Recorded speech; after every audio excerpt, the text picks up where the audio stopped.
there, today is the 13th day of 30 days English fluency challenge. I hope you all are learning new words, implementing and practicing, because if you are learning but not practicing, then things are not going to work out. Even if you watch more and more videos, you won't be able to improve until and unless you practice. So just make sure that you are practicing every single day. So today let me share with you 3 secrets that can really help you out to improve your fluency. Number 1 is consistent practice. Trust me, if you don't practice, if you don't have that fire in your belly to improve your language, to improve this language that is English, then trust me, you won't be able to, because some days will be good, some days will be bad. But one thing you should have in your mind, that is, I want to practice every single day, or I am going to keep this time for myself, or I will make this time aside so that I can improve my English. 10 to 15 minutes or half an hour, that's more than enough for every single day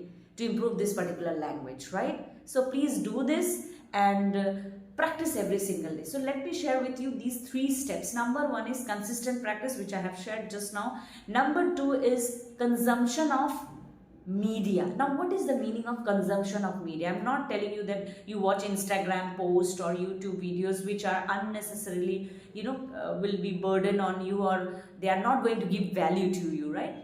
Those videos which have which provide you stories, English stories, vocabulary, pronunciation challenges, or something which can really help you to improve your fluency. So every single day watch 1 or 2 YouTube videos which can really help you to learn this particular language. So just consume more, okay?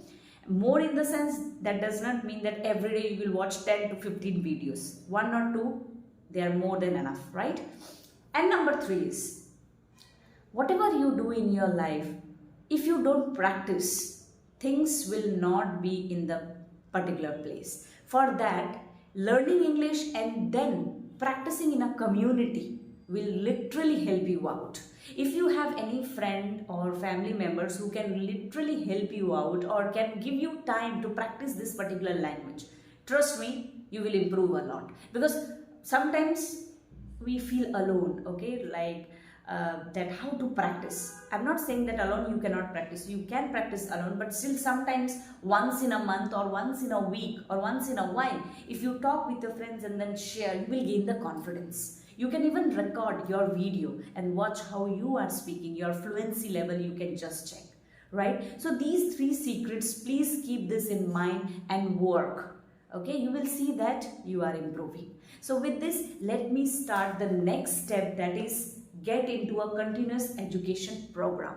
Now, what is there in this particular book? You can win the 4th step of attitude change, that is get into a continuous education program. Let's start without further ado.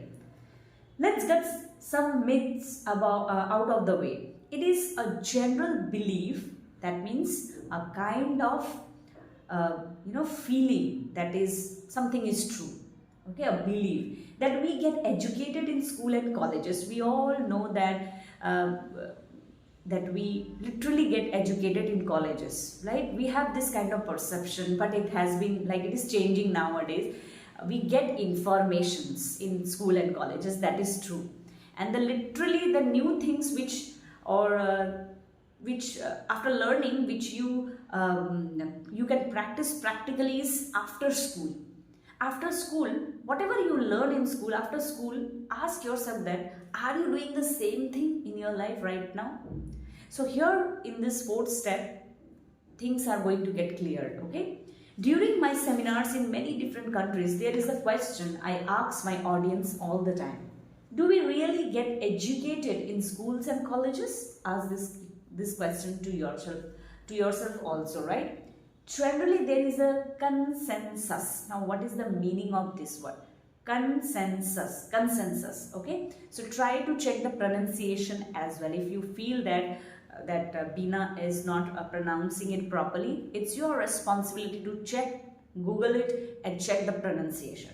So there is a consensus, that means a general agreement or like-mindedness, that we have a general consensus about fluency, English fluency, that these are the steps we should follow so that we can improve, or we will be able to improve. That means our agreement, general agreement, okay?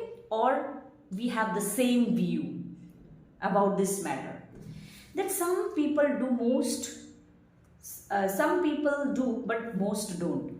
Don't get me wrong. We get a lot of information in schools and colleges. We do need information to get educated, but everyone who has information may not necessarily be educated.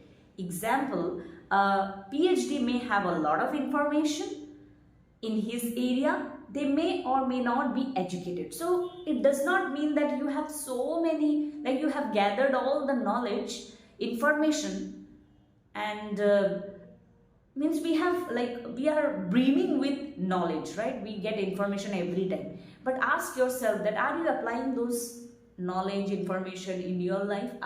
Like there is any change in your behavior?